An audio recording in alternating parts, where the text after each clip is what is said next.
বিসমিল্লাহির রহমানির রহিম। আসসালামু আলাইকুম ভিউয়ার্স। মা আমার মা কিচেনে আপনাদের সবাইকে স্বাগতম। চলে এলাম নতুন একটি দুর্দান্ত স্বাদের পিঠার রেসিপি নিয়ে। মাত্র 1 কাপ তাল দিয়ে আপনি তৈরি করতে পারবেন এই সুস্বাদু পিঠাটি খুবই সহজে, খুবই স্বল্প উপকরণে। দেখে কিন্তু বুঝতে পারছেন কতটা লোভনীয় এবং কতটা সুন্দর। আশা করি আজকের রেসিপিটি আপনাদের ভালো লাগবে। আর এই রেসিপিটি দেখার শুরুতে অবশ্যই একটি লাইক দিয়ে পুরো রেসিপিটি কন্টিনিউ করবেন। তাল দিয়েও যে এত মজার একটি পিঠা তৈরি করা যায় এটা হয়তো আগে অনেকেই জানতেন না। তবে আশা করি আজকের পুরো রেসিপিটি দেখে আপনারা বুঝতে পারবেন তাল দিয়ে কতটা দারুণ দারুণ পিঠা তৈরি করা সম্ভব। চলুন দেখা যাক পুরো রেসিপিটি। স্কিপ না করে সাথেই থাকুন, সঙ্গেই থাকুন। তো এই পিঠা তৈরি করার জন্য প্রথমে চুলায় আমি একটি কড়াই বসিয়ে দিয়েছি। 1 কাপ পরিমাণে তাল দিয়ে দিচ্ছি। এটাকে আমি 1 থেকে 2 মিনিট পরিমাণ জাল করে নেব। যখন একটু জাল উঠে যাবে ঠিক ওই সময় আমি দিয়ে দিচ্ছি 1 কাপ পরিমাণে পানি। আমি যে কাপ দিয়ে তাল দিয়েছিলাম ওই কাপ দিয়ে পানি দিয়েছি। স্বাদ মতো লবণ দিয়ে একটু নেড়েচেড়ে জাল উঠিয়ে নিচ্ছি। দেখতেই পাচ্ছেন তালটা কিন্তু ফুটতে শুরু করেছে। ঠিক এই মুহূর্তে আমি দিয়ে দেব 1 কাপ পরিমাণে সুজি। সুজিটা দেওয়ার সময় কিন্তু অনবরত নেড়েচেড়ে নিতে হবে। তো দেখতেই পাচ্ছেন আমি সুজিটা কিন্তু দিয়ে দিয়েছি। নেড়েচেড়ে মিক্সড করে নেব। এটাকে কিন্তু চুলার আঁচটা মিডিয়ামে রেখে এরকম একটা ডো তৈরি করে নিতে হবে। খুব সুন্দর করে কিন্তু ডোটা আমি তৈরি করে নিচ্ছি। আমি ছড়ানো প্লেটে ডোটা উঠিয়ে নিচ্ছি। পিঠা তৈরি করার জন্য এখানে আমি একটা কুট তৈরি করে নেব। এখানে দিয়ে দিচ্ছি 1 কাপ পরিমাণে চিনি এবং এখানে দিচ্ছি 1 কাপ পরিমাণে ফ্রেশ নারকেল কোড়া। সামান্য একটু পানি দিয়ে অনবরত নেড়েচেড়ে একটি কুট তৈরি করে নেব। চুলার আঁচটা মিডিয়ামে রেখে ঠিক 2 মিনিটের মতোই কিন্তু জাল করতে হবে। দেখতে পাচ্ছেন কুটটা তৈরি করার জন্য এখানে আমি একটি এনার্জি বিস্কুটের প্যাকেট নিয়েছি। এখানে আমি 4 থেকে 5 পিস বিস্কিট দিয়ে দিয়েছি। দারুণ একটা কুট তৈরি হবে।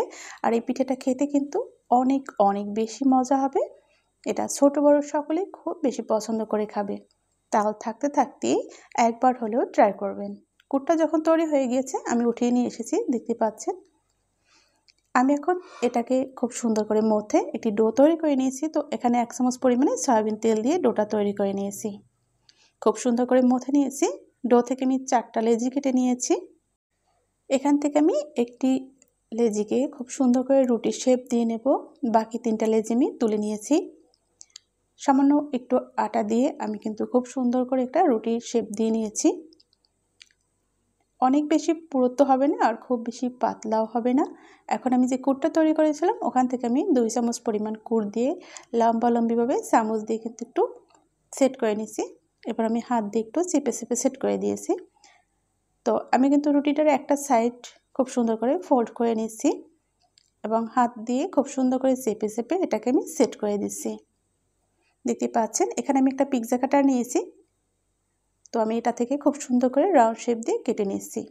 দারুণ একটা ডিজাইন হয়েছে এবং তৈরি হয়ে গেল দুর্দান্ত স্বাদের একটি পুলি পিঠা। এটা দেখতে যেমন সুন্দর, খেতেও কিন্তু দারুণ লাগে। আর তাল দেওয়াতে কিন্তু আরও বেশি টেস্টি লাগে। ঠিক একই নিয়মে আমি সব পিঠাগুলো তৈরি করে নেব।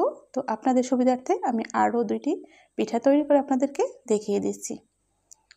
অবশ্যই কিন্তু এভাবে আঙুল দিয়ে একটু সেট করে নিতে হবে চেপে চেপে।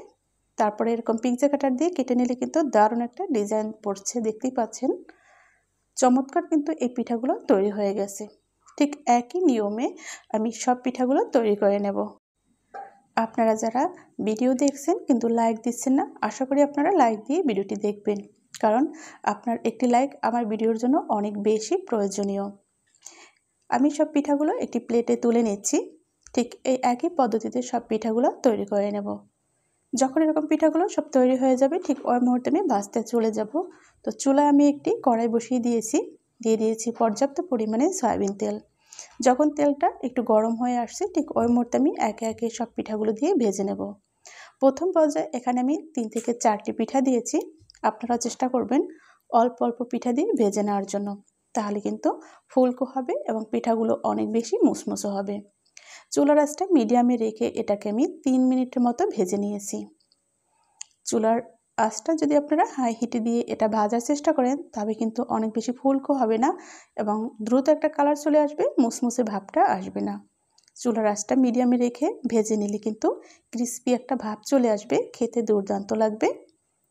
তো আমি কিন্তু উল্টে পাল্টে এটাকে ভেজে নিচ্ছি। ফুলকো হয়েছে, দেখেই বুঝতে পারছেন কতটা ফুলকো হয়েছে পিঠাটা। আশা করি একবার হলে বাসায় ট্রাই করবেন। যখন এরকম দারুণ একটা কালার চলে এসেছে এবং অনেক বেশি ক্রিস্পি দেখাচ্ছে, ঠিক ওই মুহূর্তে আমি তেল থেকে এগুলো তুলে নেব।